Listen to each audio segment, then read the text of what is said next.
Hey mama, welcome back to Business Babies and Burnout. I'm so glad you're here. This podcast is your cozy corner of the internet where we talk about building a business that actually feels good even with a baby on your hip and dishes in the sink. Today's episode is one of my personal favorites because we're diving into something that's easy to forget in the noise of online business. Your business gets to feel like you, not like the coach you follow. Not like the Instagram algorithm wants. Not like what success is supposed to look like. Your business, your rules. Let's break that down. Why? So many moms build a business they secretly resent. Let's start with a little truth bomb. You can follow someone else's formula and still end up hating your business. I know because I've done it. When you're starting out, especially in the fog of postpartum, or trying to make ends meet, it's tempting to grab whatever blueprint promises fast results. And look, strategy matters. But what no one tells you is, if the strategy doesn't fit your life, it'll burn you out. Maybe you bought a course that said, just show up live every day, but you're juggling naps and cluster feeds. Tried to copy a content calendar that has you posting 3 times a day. But your brain feels fried and foggy. Followed someone's morning routine, but it doesn't work with your baby's sleep schedule. Suddenly your business feels heavy, not because you're lazy or unmotivated, but because it's not actually yours. You're building someone else's version of success, and deep down, it doesn't feel like you. So what happens when you give yourself permission? Let me offer you something radical. What if your business could fit your life, not the other way around? Seriously. What if you only created content when you had something to say, not just to feed an algorithm? You built in rest days without guilt and still got results?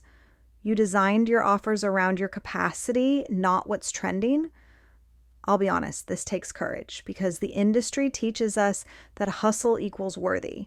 That if we're not doing more, we're not serious. But mama, you didn't come into business to recreate the same pressure you were trying to escape. You came here for freedom, for flexibility, for impact that doesn't cost your health or your presence with your family. When you build a business that reflects your values, your rhythm, your energy, everything changes.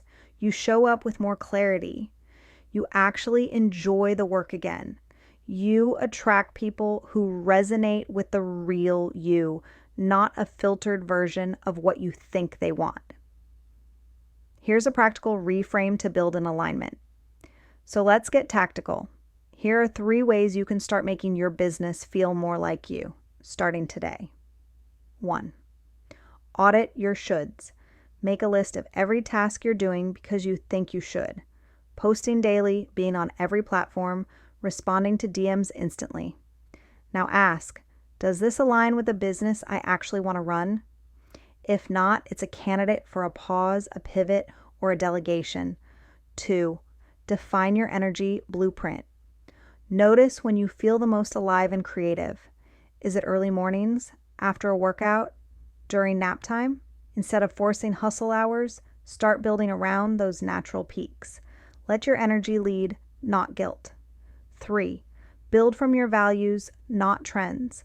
What matters to you? Is it connection, simplicity, education, playfulness? Infuse that into your content, your offers, your process. When your business reflects your values, it becomes magnetic and sustainable. Here's your gentle reminder, mama. You are the secret sauce. Not the funnel, not the font, not the formula. You. Let your business reflect that. Give yourself permission to break the rules that aren't working for you and write new ones that do. If this episode gave you something to think about, share it to your IG stories and tag me so we can spread this message. Because more moms need to hear that there's nothing wrong with doing it differently. You can find me at The Laptop Lifestyle Mama. You don't need to hustle harder. You need to come home to yourself. You got this, mama.